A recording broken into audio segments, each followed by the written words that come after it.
me da mucho gusto saludarles nuevamente. Les doy la más cordial bienvenida a mi canal, agradeciéndoles a quienes ya se han suscrito y pidiéndoles a los que no, que por favor tengan a bien suscribirse a este canal para que siga creciendo, para que sigamos discutiendo y compartiendo conocimientos mutuamente y para que se sigan desarrollando más videos que nos permitan amplificar o que nos permitan extender las labores docentes hacia otros mecanismos, como en este caso este canal. Bueno, pues el día de hoy el tema que me compete compartir con ustedes lleva por nombre teorías sobre la migración. Evidentemente, una de las principales cuestiones desde que comenzaron los estudios de migración y hasta la fecha siempre ha estado inmersa en la discusión sobre cuáles son las causas que motivan las movilidades humanas. Normalmente, ante el desconocimiento de las causas que originan estos movimientos humanos por diversas geografías o por diversos territorios, tanto movilidades internas como movilidades internacionales, el desconocimiento produce prejuicios, produce evidentemente desinformación, formulación de hipótesis erróneas, discriminación y muchísimas cosas más que se generan, como con cualquier otro tema, a partir de la desinformación o a partir del desconocimiento. Por eso creo que para poder tener un panorama mucho más amplio, robusto y que nos abra una discusión más crítica, es importante, en primer término, si vamos a hablar de movilidades humanas, si vamos a hablar de personas en contexto de migración, conocer las causas que motivan a las personas a realizar o ser parte del fenómeno migratorio. Pues en un comienzo dominaron arduamente las teorías economicistas, ¿no? Principalmente derivadas de las desigualdades salariales que existían en diferentes territorios, en diferentes países, en diferentes porciones geográficas. Por lo tanto, se entendía que la migración era un resultado natural de esas diferencias económicas o salariales entre los países, de tal suerte que quien se encontraba en un país donde había una problematización en cuanto a un pago de salario óptimo para las condiciones básicas de vida, o bien en un país donde no había ni siquiera posibilidad de acceder a un empleo, es evidente que al ver que otros países más desarrollados tenían sanadas o tenían cubiertas estas cuestiones, las personas comenzaron a movilizarse hacia estos países, de tal manera que era una reacción económica frente a la desigualdad salarial, en este caso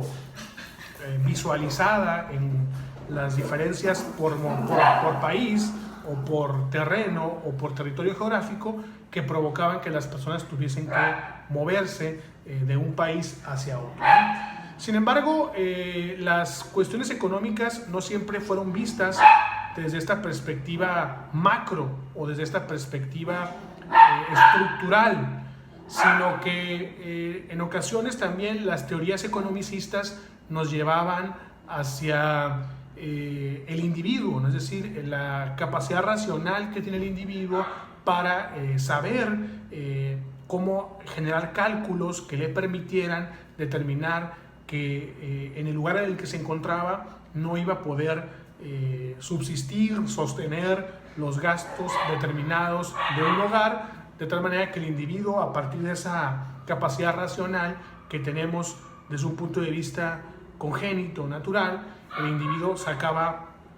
conclusiones, cálculos y tomaba la decisión racional de moverse geográficamente en aras de poder subsanar las carencias o las deficiencias que tenía en su lugar de origen. Entonces, las teorías economicistas no siempre fueron visualizadas desde el punto de vista macro o desde el punto de vista estructural, sino también fueron trasladadas a la perspectiva individual, también denominada perspectiva micro. Por otro lado, las teorías economicistas fueron hegemónicas por mucho tiempo para la explicación del fenómeno migratorio y principalmente acerca de sus causas. Eso produjo que surgieran nuevas teorías desde el punto de vista económico para explicar las causas que motivaban las movilidades humanas. Tenemos el ejemplo de la teoría del mercado dual, que hablaba que, si bien es cierto, en los países desarrollados se había generado toda una cubierta de industrias o de un sector industrial poderoso, se les había olvidado un gran detalle que consistía en la mano de obra. Por lo tanto, un modo de solventar esa necesidad de mano de obra para ocupar esos espacios o esos nichos de trabajo que no habían sido tomados por la población nacional, una medida o respuesta a esta situación fue la permisibilidad de la movilidad humana a manera de ingreso para poder llenar u ocupar estos espacios laborales de mano de obra en el sector industrial. Por lo tanto, eso produjo o generó una movilidad humana constante, principalmente como ha sido históricamente, de países en vías de desarrollo hacia países desarrollados. También está la teoría de Wallerstein, que es la teoría del sistema dual, en donde la explicación todavía se eleva a un nivel todavía mayor en cuanto a su visualización, un nivel mucho más macro, que habla de una cuestión estructural, pero ya no estructural de país por país, sino estructural desde una perspectiva mundial o mundializada, ¿no? De tal suerte que es el modelo capitalista el que obliga las movilidades humanas, porque frente al fenómeno, por ejemplo, de las grandes empresas transnacionales, se va estableciendo un régimen de ocupación de estas empresas en los diferentes países que requieren inminentemente también, como lo decía la teoría del mercado dual, de mano de obra. Y por lo tanto, ya no solamente es de un país en vía de desarrollo hacia un desarrollado desde un contexto vecinal o aledaño, sino ya se genera toda una estructura mundial de movilización humana a partir de este sistema capitalista del que hablaba Immanuel Wallerstein, ¿no? Eso es en cuanto a las teorías economicistas. Sin embargo, el fenómeno migratorio, como ustedes sabrán, pues es multicausal, y aunque el aspecto económico siempre ha estado presente en la historia del fenómeno migratorio y seguramente lo seguirá estando, porque la economía se encuentra presente casi en todos los elementos de la vida diaria y en cualquier factor al que le pongamos énfasis, siempre habrá una incidencia económica. Sin embargo, al ser multicausal, fueron generándose nuevas realidades, nuevos problemas específicos y por ende nuevos motivos o nuevas motivaciones de moverme o de movernos geográficamente, ¿no? Eso trajo como consecuencia otras causas, como puede ser la violencia generalizada o la violencia estructural, principalmente perpetrada en países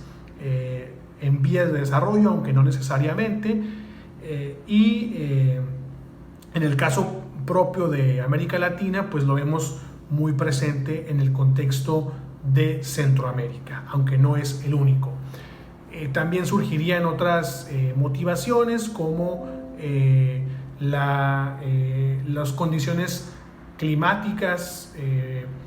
ahora con el tema del cambio climático, pero también los desastres naturales que se produjeron en algunos países que ocasionaban una necesidad imperante de salir de mi territorio para moverme a un lugar en el que me sintiese más seguro. A esto habría que agregar también otras cuestiones como podría ser la cultura de la migración, los sistemas migratorios, en fin, muchísimas causas que comenzaré a abordar. Como lo comentaba, con el transcurso del tiempo se fueron multiplicando las causas que producían los movimientos o movilidades humanas. Si bien es cierto, ya no encontrábamos de forma exclusiva el factor económico como el motor de estas migraciones, creo a través de una perspectiva propia que en el fondo de estas otras causas sigue habiendo un factor o una incidencia económica, aunque no sea quizá el motor principal. Detrás de las nuevas motivaciones que comenzaron a surgir, sigue habiendo, repito, un factor o sigue habiendo un elemento económico detrás de estas nuevas razones. Una de ellas es la violencia estructural o la violencia generalizada que impera en algunos países. En el caso del continente latinoamericano lo podemos ver muy ilustrativo en el contexto de Centroamérica, pero también algunos países de Sudamérica viven o comparten estos contextos de violencia estructural. Esta violencia hace referencia a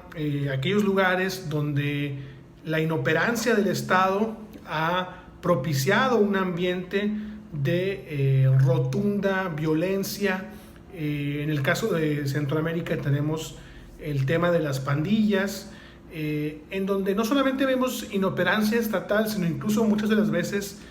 complicidad del Estado para la operatividad de estos grupos de la delincuencia organizada o grupos de pandillas en concreto, ¿no? De tal suerte que la violencia estructural o la violencia generalizada produce temor, producto de amenazas, produce imposibilidad de poder desarrollar proyectos de vida, y entonces las personas se ven obligadas a migrar o se ven forzadas a moverse, ya sea internamente en alguna otra entidad o estado dentro del mismo país, si es que fuese posible, o en todo caso cruzar una frontera internacional. Sin embargo, la violencia estructural pues es un claro resultado de una mala distribución de la riqueza, de las oportunidades. Generalmente esos países también adolecen de un sistema económico fuerte, consolidado. Por eso digo que sigue habiendo detrás de todo esto un motor o un factor económico que sigue de alguna manera impulsando estas movilidades humanas. Otro caso es el de la violación sistemática de derechos humanos, que va de la mano de la violencia estructural, y que también muestra una inoperancia del Estado y que por lo tanto obliga a las personas a tener que moverse de sus lugares de origen.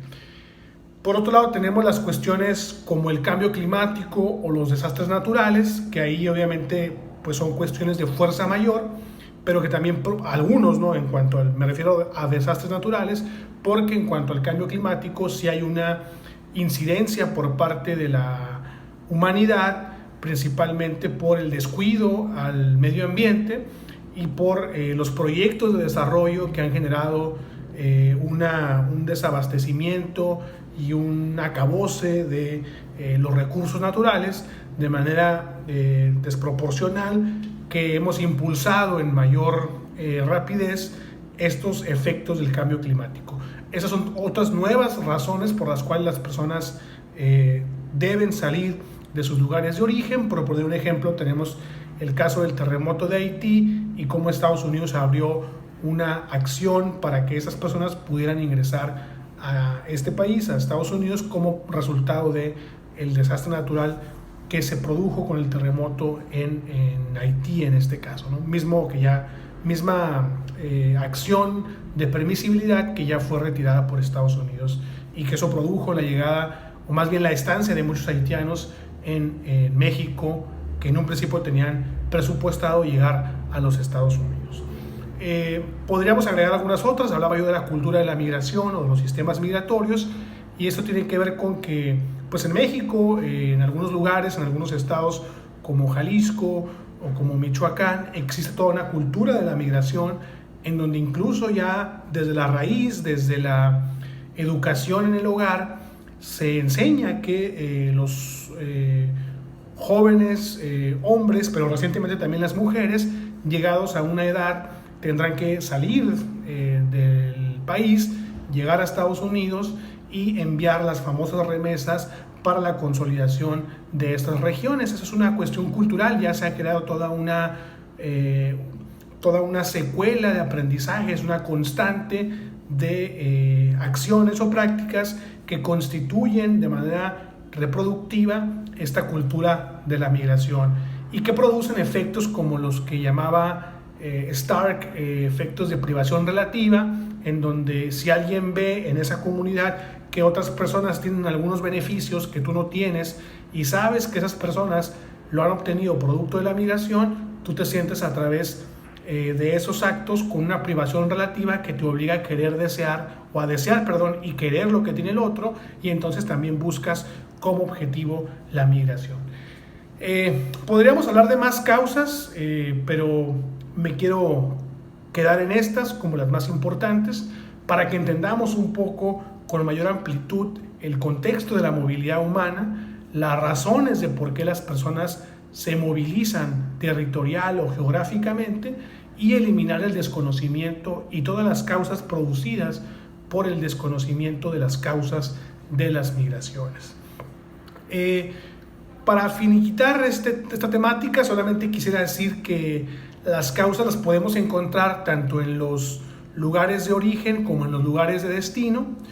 que en muchas de las ocasiones ya no estudiamos propiamente las causas que originaron las movilidades humanas, sino las razones por las cuales se ha perpetuado el fenómeno migratorio. ¿A qué voy con esto? A que es probable que la migración sea un fenómeno que nunca se vaya a detener, sino que por el contrario las causas continúen acrecentándose, y por más que haya inversiones millonarias como lo ha hecho Estados Unidos, o políticas selectivas como las que tiene Canadá, o cualquier otra modalidad de regulación del fenómeno migratorio, es un fenómeno que muy probablemente nunca va a terminar. Y no va a terminar porque muchas de estas causas son reacciones naturales, instintivas, irracionales de los individuos que buscan no otra cosa sino un mejoramiento de sus propias vidas frente a las desproporciones y desigualdades que existen a nivel mundial. Por lo tanto, la propuesta que a criterio personal sería la más atinada sería buscar mejores formas de integración de las personas en contexto de migración a su llegada a los países de destino, por encima de políticas de contención que, además de que muchas de ellas son violatorias de derechos humanos, no han funcionado en cuanto a su objetivo de eliminar el fenómeno migratorio. Por lo tanto, creo yo que falta un cambio de racionalidad sobre cómo entender las movilidades humanas. Bueno, pues hasta aquí termina esta exposición. Agradezco mucho que tengas el tiempo de ver este video. Te recuerdo que no se te olvide ponerle ahí suscribir al canal para que tengas la posibilidad de recibir notificaciones sobre los próximos videos, y te mando un cordial saludo. Aporta, suma, agrega comentarios sobre el contenido de este video y nos vemos la próxima ocasión.